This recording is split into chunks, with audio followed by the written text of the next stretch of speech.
Guys, welcome back. Financial year 23-24 से new tax regime बन चुकी है डिफॉल्ट टैक्स रिजीम। मतलब अब जो भी आईटीआर फाइल होती हैं वो by default new tax regime से ही फाइल होती हैं। लेकिन अगर कोई पर्सन चाहता है कि वो ओल्ड टैक्स रिजीम से अपनी आईटीआर को फाइल करे तो वो कैसे कर सकता है। तो अगर आप सैलरीड एम्प्लॉय हैं या पेंशन से इनकम को अर्न करते हैं, आप आईटीआर 1 या आईटीआर 2 फाइल करते हैं, तो आपको हर साल आईटीआर फाइल करते टाइम अपनी टैक्स रिजीम को चूज करने का और उसको चेंज करने का ऑप्शन मिलता है।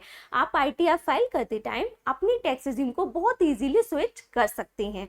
लेकिन अगर आप बिजनेसमैन हैं या प्रोफेशनल हैं, आप आईटीआर 3 या आईटीआर 4 फाइल करते हैं, तो इस केस में अपनी टैक्स रिजीम को स्विच करना, उसको चेंज करना इतना आसान नहीं होता।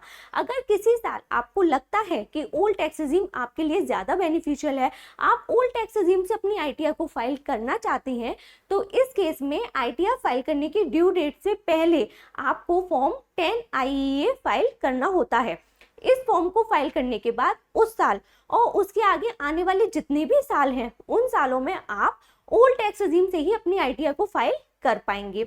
लेकिन उसके बाद किसी भी साल आपको ये फील होता है कि न्यू टैक्स रिजीम आपके लिए ज्यादा बेनिफिशियल हो रही है, आपको न्यू टैक्स रिजीम में फिर से एंटर करना है, तो इस केस में आपको फिर से आईटीआर फाइलिंग की ड्यू डेट से पहले फॉर्म 10 आईईए फाइल करना होता है।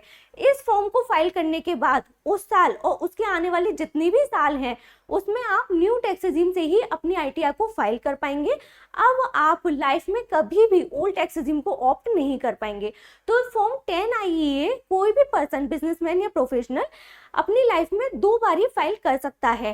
पहला, न्यू टैक्स रिजीम से ओल्ड टैक्स रिजीम में जाने के लिए, और दूसरी बार न्यू टैक्स रिजीम में री एंटर करने के लिए। और ये जो फॉर्म है वो आईटीआर फाइल करने की ड्यू डेट से पहले ही फाइल करना होता है। तो फाइनेंशियल ईयर 24-25 की आईटीआर फाइल करने की ड्यू डेट 31 जुलाई से बढ़ाकर 15 सितंबर कर दी गई है। मतलब आप 15 सितंबर तक अब ये फॉर्म फाइल कर सकते हैं। लेकिन अगर कोई पर्सन ड्यू डेट के बाद में ये फॉर्म फाइल करता है तो ये फॉर्म इनवैलिड माना जाता है। So I hope it helps. Subscribe for more information.